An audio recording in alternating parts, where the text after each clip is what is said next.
Hey guys, welcome back to Polygo's Custom Bikes. So I know that after I finished the XS 1100, I promised you that we'd start working on the KZ 400 with the turbo. But I got something cooler, something more American that we're gonna work on. So let's see what it is.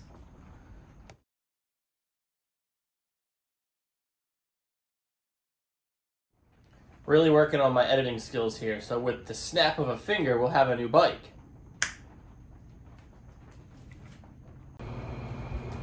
And movie magic. Probably didn't do that right, but you know what? Whatever.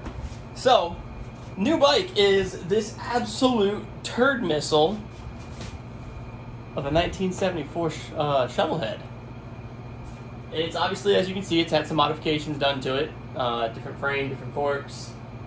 Actually, that might be the stock frame. That is the stock frame. But different forks, different front wheel. It's got this much bigger front wheel on it. It's been converted to the belt drive for the transmission and the open primary. Different rear end. So, I mean, it's had a lot done to it. But I picked it up for a really good price that I won't disclose on here. And I just really couldn't turn it down. I love old Harley. I don't really like new Harley. That's just me. But I love old Harley, just the American history, I love it. This bike's a little different though. So it is a Shovelhead. As you can see, well, you can't really see the head, so we'll do a walk around in a second.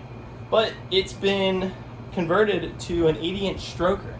So it's got the Dectron case, and they've stroked it out. So it's got a displacement of 80 cubic inches, which is like 113 cc's, I think. I'm not a math guy. But let's take a walk around and look at it. So as always, we'll go tip to butt.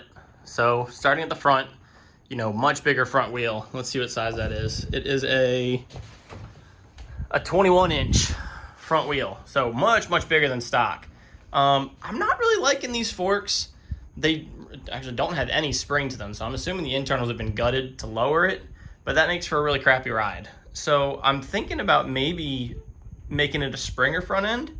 I'll have to look at how much that's going to cost. The tanks have been split and narrowed, so it's a much, smaller vibe than what would be stock on a Shovelhead. And it's got the two flush-mounted caps welded into it. I do like these bars. These were fabricated by the previous owner. I'm kind of digging them. A lot of people put the peanut tanks on. I think I'm going to stick with that tank. I like the look of it. Of course, it's got the BDL open primary belt drive, and obviously you can see here it's got the Dectron case, and then it's 80-inch stroked, like I said. It's got the oil tank and the battery all kind of in one piece there, so that's kind of cool. The chain looks brand spanking new, and this huge drive sprocket in the back, and then a smaller rear wheel. I kind of like how it looks with the smaller rear wheel and the real big front wheel. This wheel is also mounted backwards, as you can see by that arrow, so that's fun. It's also, right now, it's soft tail. I'm thinking about maybe making it a hardtail. Just really going with that, real bobber look to it. And I'll look at it. The ignition is all the way in the back. I don't like that. I might just do a real simple wiring on this, which is really easy to do with the Harleys. I might just do like a flick switch ignition, and then, it'll be a push button start because it's been upgraded with an electric starter, which is also cool.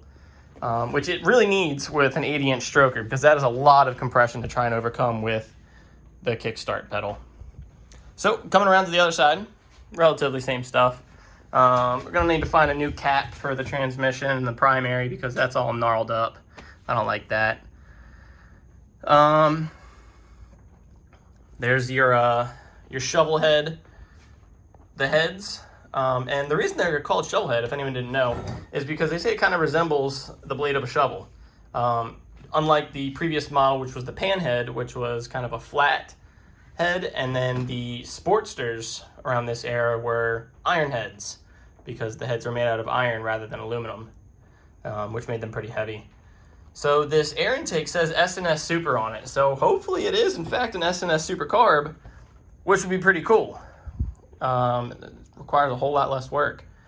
But it seems like the bike really just kind of sat for a long time and just needs some love and TLC and to be finished. It looks like a lot of the wiring was started, but then just never finished. Oh, down here it's got the oil filter mount with cooling fins on it. So that's kind of cool because the Harleys run hot, especially the Shovelheads are known for running hot. So to be able to cool the oil is kind of nice. I might end up putting an oil cooler up here. It's kind of like a radiator, but for the oil. Those work pretty good, but we'll see. And it's got the mounts for the forward controls. I would like to put mid controls on it, but with the belt drive on the other side, it's just not going to be feasible. So yeah, let's start getting it stripped down, and then we'll make a list as we go of the things we need to put on it. Let's get it done.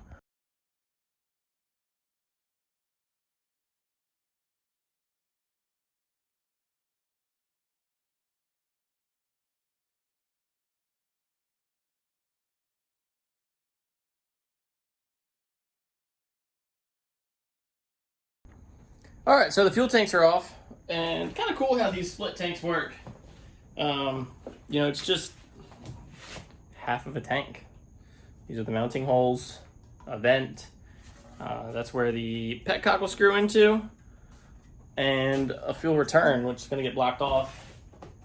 And then the other side, you know, it's just a tank split in half. And that really just allows the tank to sit lower on the bike.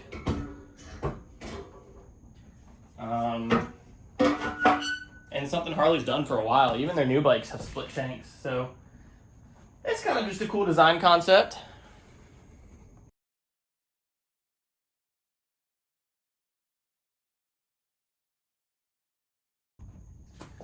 Definitely always nice when the wiring harness is just kind of laying there. And honestly, this is really it for these old Harley electronics. I mean, it's not much. If you don't run like anything crazy like a horn and blinkers and high beams and all that stuff, that yes, you should for safety. But, you know, old school Harley doesn't have any of that. It's just taillight and a headlight for the most part. And if that's all you're running, that's really all you need. I mean, maybe a relay for the starter. Well, definitely a relay for the starter, but that's it. And on these old Shovelhead stock, they didn't have electric starters, so really not much. I mean, your coil, your pickup from the coil, and that's it. So this is kind of cool. I've actually never seen this concept before, and it makes a lot of sense. It's the oil tank, because Harleys have external sumps.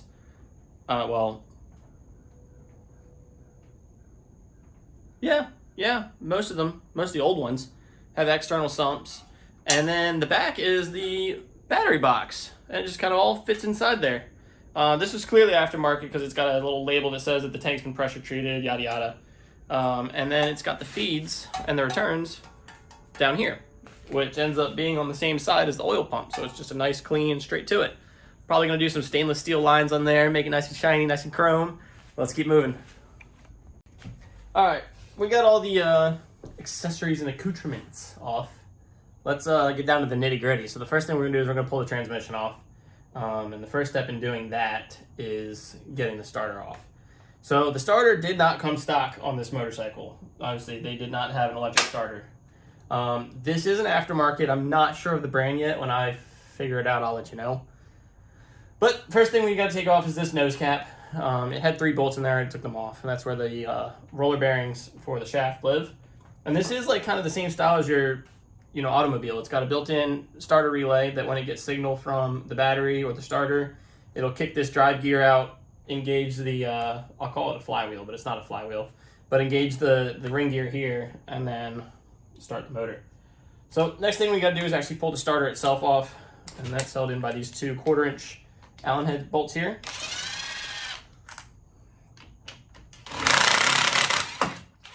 I'm not gonna lie, it's a little bit alarming how everything was just kind of finger tight on this. But it was in the fabrication stages of being built, so I'm not too worried about it. There's your starter. She's heavy. Our next step is to remove the clutch and then the back at this. So the clutch just comes off of this basket here. Very similar to most of your other clutches. The difference being that this is a dry clutch.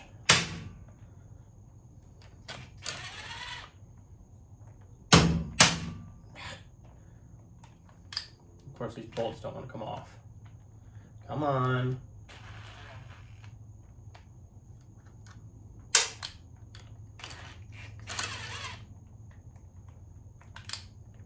I'm using metric sockets, and obviously this being an American bike, these are all standard size. But most of what I work on is Japanese, and therefore metric sized. So, say I'm ill prepared, say I'm a creature of habit, say what you will, but there we go. Take the springs out.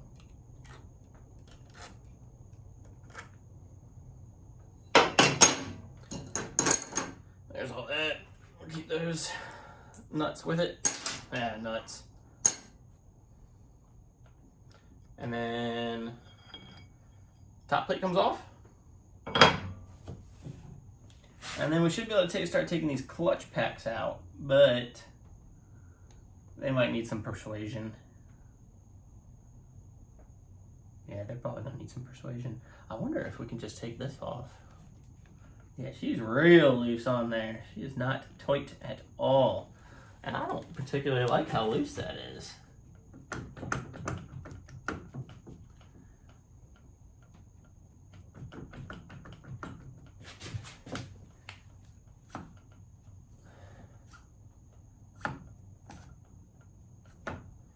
Yeah, that is extremely loose.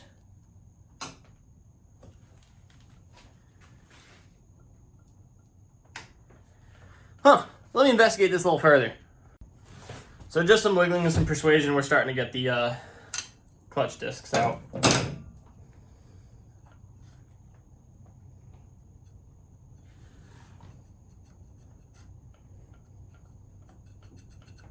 Slowly but surely. I won't make y'all watch this, they just slide out. Alright, once you have all the clutch packs out, there's really two ways of doing this. There's the right way and then there's the bunga way. And we're going to do it the bunga way. So you get all the clutch packs out, you've got your center nut here. It's reverse threaded, so, you know, pull this nut out. This is what actually holds the clutch in. Center nut. And then really what you should do is you should take the crankshaft gear and the clutch gears, that's what I'm going to call them, I'm sure they have names, off at the same time. I don't have a socket big enough for the crankshaft nut that's down here. It's real big. So we're just kind of wiggle it off. Normally this gear would come off separate from the actual clutch, but in this case we're going to come off at the same time. As you see, just like that. And then we'll pull the belt off, and voila! Belt drive. And then that also leaves us our clutch. This is press fit in. It should have a key that's keywayed right there, and it does not. So that is not a good thing. I'll have to find a key or make one. They're not hard to make.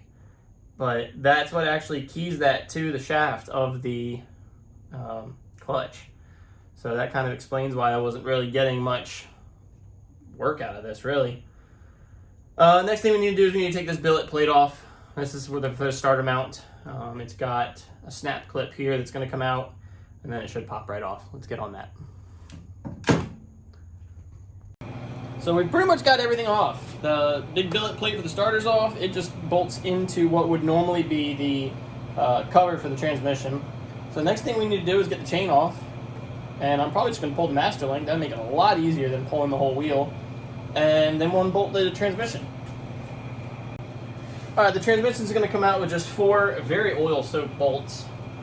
And you know, the thing about Harleys is if it's dripping oil, it's got oil. So that's kind of the good thing. Oh, this is just flinging oil. Goodness gracious. You'll have to apologize for or I'll have to apologize for the background noise. It's getting hot in here. And I didn't want to have to take off all my clothes. Hopefully y'all understand the reference.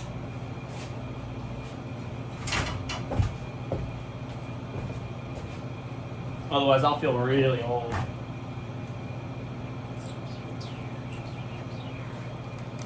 I was hoping I could hit it all with the drill, but I didn't stop.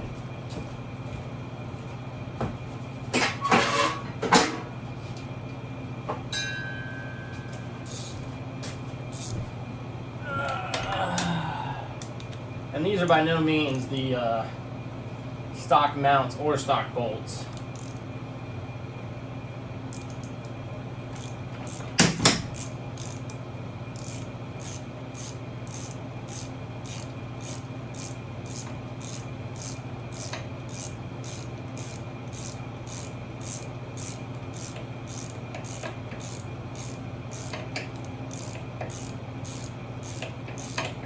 I think this drive gear needs to be replaced. You got some thin teeth. Those look like they are ready to break. So we'll do that while we have this transmission off. Like they are paper thin.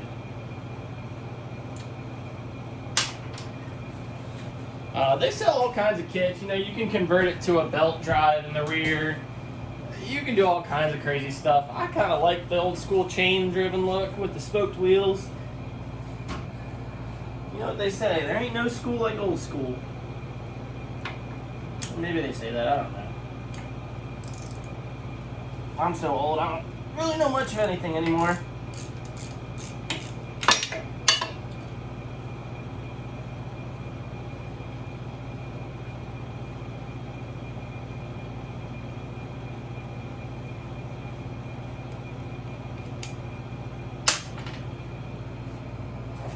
Alright, no más.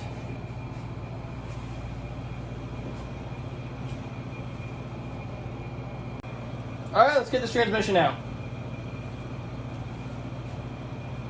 Should be free. Let's see.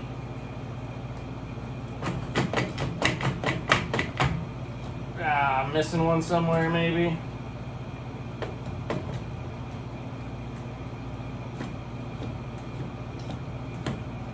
Am I? Must be.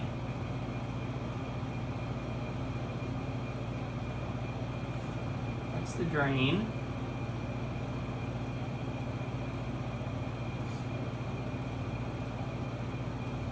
Huh.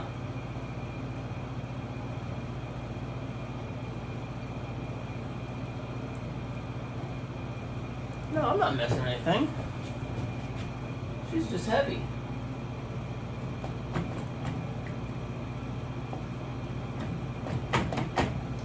Nah, I gotta be missing one on that side. That corner doesn't want to come up. Lordy. Ah, sure am. It was hiding from me.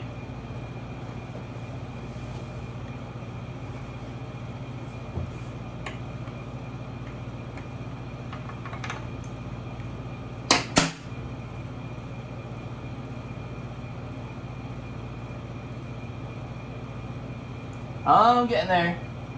I know y'all are patiently waiting for me to actually flip and do something in this video. But be patient. All good things come with time. There's that last one. Now she should come out.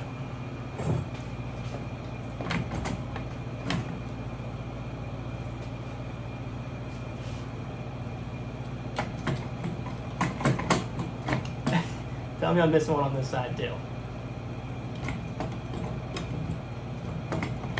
Alright, we're gonna have some technical difficulties. Hold on a second. Hurry-ya! And that's our Harley transmission. It really took some finagling. I'm not gonna lie, that was not easy. But it's out. I had to take this mounting plate out with it. I can only assume this is homegrown and not stock, but it did the trick. You know, it held it in there, and that just kind of lives right there. But, yep. So, next thing is the engine. And honestly, I might wait until I have a hand with this. Mrs. Bunga is super pregnant, so she is not going to help me, understandably.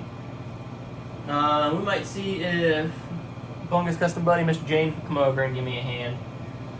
Or I might just, you know, wing it myself. It's going to be a heavy engine, but we'll see if I can get it out. Let's try. So first thing I want to do is get this Carburetor off.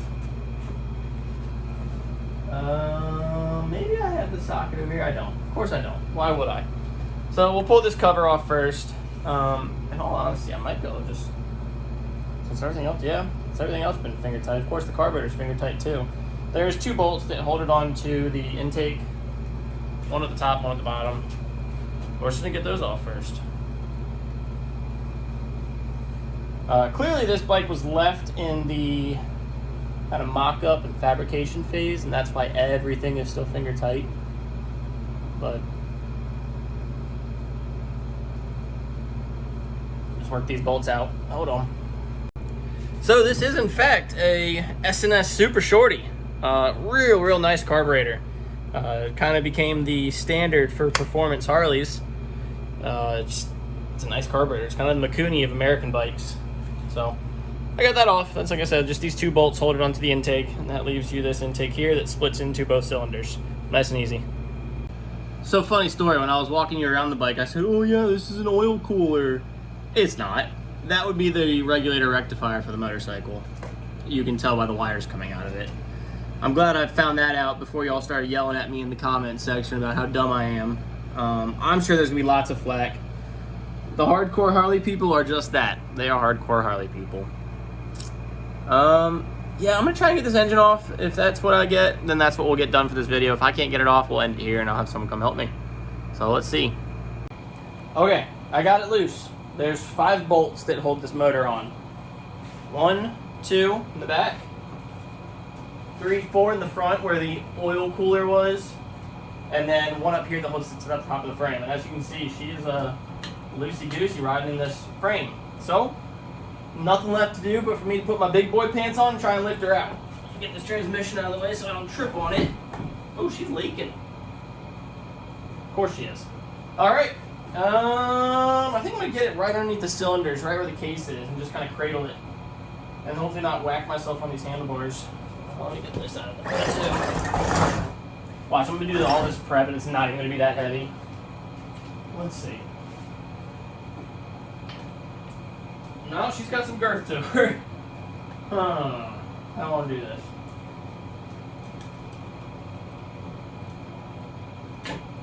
Watch, it's going to be just like the transmission, where it's going to be a royal pain in the butt to try and get out.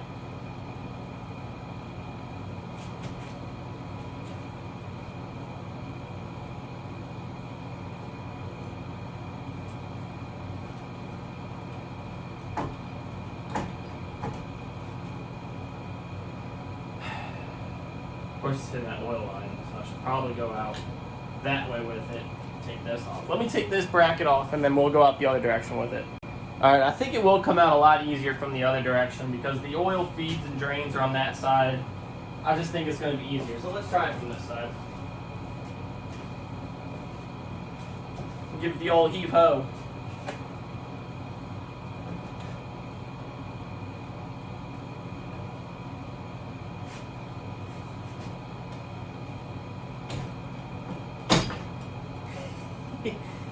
Ugh.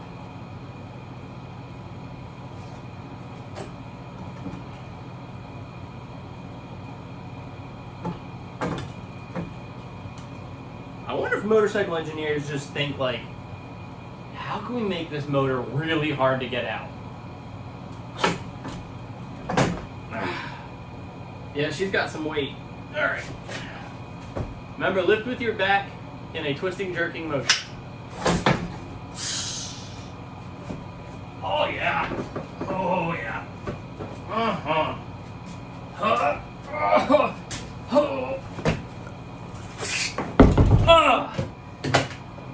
Whoo! There it is, an empty frame. I'll tell you what, I think I blacked out a little bit. That is a heavy engine. Very much so. But I think that's where I'm going to leave it for today, friends. This is the Shovelhead build. I'm going to do lots of videos on this because it's going to be a fun project.